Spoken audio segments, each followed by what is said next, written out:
Now let's see what we got. Whoa, 98%. You beat them this morning. Excellent. 2.33 electron volts. What this shows us is that electron volts are a good measure for energy when you're dealing with things on the atomic scale. Visible light type things as well. Why is visible light of atomic scale? It's because that's atomic scale radiation is what we're set up to see, of course. It's an evolutionary thing. Well, along came Albert Einstein in 1905, who wasn't even a professor at the time. He was a patent clerk employed in an office in Bern, Switzerland. But he had this absolutely miracle year, 1905. First, realized that Planck's photon hypothesis could explain the black body radiation by treating the interior of the black body, the oven or whatever, as a gas of photons. Wrote a paper on that. He also explained the photoelectric effect using the photon hypothesis, and we're going to come to his explanation in just a minute. Explained Brownian motion of atoms. This is what you can see under a microscope using the atomic hypothesis. Remember, in 1905, it wasn't 100% clear that matter consisted of atoms. They didn't know what atoms were. Yeah, they knew that there were different chemical elements, but showing that there were these little tiny things called atoms, we didn't really even know what size they were. But it started to become clear in 1905. And then, oh, by the way, he also wrote down the theory of special relativity that year. Quite a year. Any scientist could be envious of that. He won the Nobel Prize later, not for relativity, but for this, for the photoelectric effect. The experiment we're about to do. So let's do this experiment. So here we have a piece of zinc, and we're going to charge up this rod the way we've done a number of times, and put the charge, which is electrons, onto the piece of zinc. And when we do so, this electrometer, if I get enough charge on there, Matt says to do this a number of times, and because the charge sticks to the surface here and doesn't move, I have to sort of rotate it around and sort of like you're painting the surface with the charge, okay? All right, so according to the photoelectric effect, we have these electrons stuck on this metal. You can see that it's charged up because that needle is sideways. So now what are we going to do? We're going to shine light on it, right? Pretty bright light. Hey, wait, how come the electrons aren't going away? Must be doing something wrong. Well, that's ordinary white light, incandescent light. Let's use ultraviolet light. Shine it on there.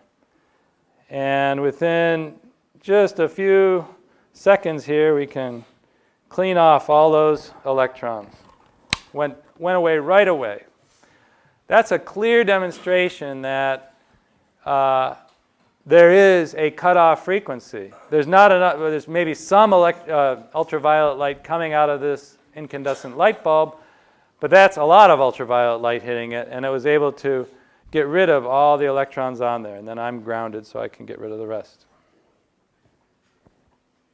That's an amazing experiment when you actually think about it, because it really shows that you can't just take any kind of energy and get the electrons to go away. So here's Einstein's explanation of the photoelectric effect. Very simple. The idea is that you have photons of the Planck energy h times their frequency, h nu here. But you have to subtract off the amount of that energy needed to get the electrons out of the atom. Okay, it's like paying bail to get somebody out of jail.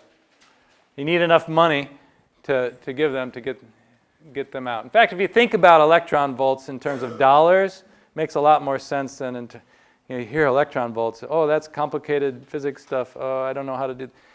Think in terms of dollars. So if a photon has a few dollars and you only need $1 to get the electron out, you have $2 left over. Well, where does that energy go? Or where does that money go? It goes into the electron's kinetic energy.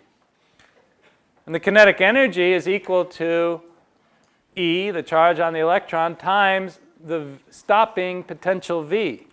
E times V is an energy. So if these guys come out and they have a certain number of EVs, but this V is positive and it's pulling them back, right? They can't make it to the other side and you lose your current. So the stopping potential is related to the kinetic energy of the electrons. So that's what Einstein said. What's happening is not that a continuous wave of energy is hitting this thing, but individual photons, boom, boom, boom, boom, boom, are hitting that surface. And when one photon hits one electron, that electron gets liberated from the atom, which costs that much energy. Now you have this much energy to begin with in the photon, minus the amount you spend to get it out, and that goes into the kinetic energy of the electron, which you can measure with this stopping potential. Beautiful explanation. I'll show you one equation almost as simple next week, which also got a Nobel Prize. But I think the time is gone in physics where you can write down such a simple idea in such a simple equation and get a Nobel Prize for it.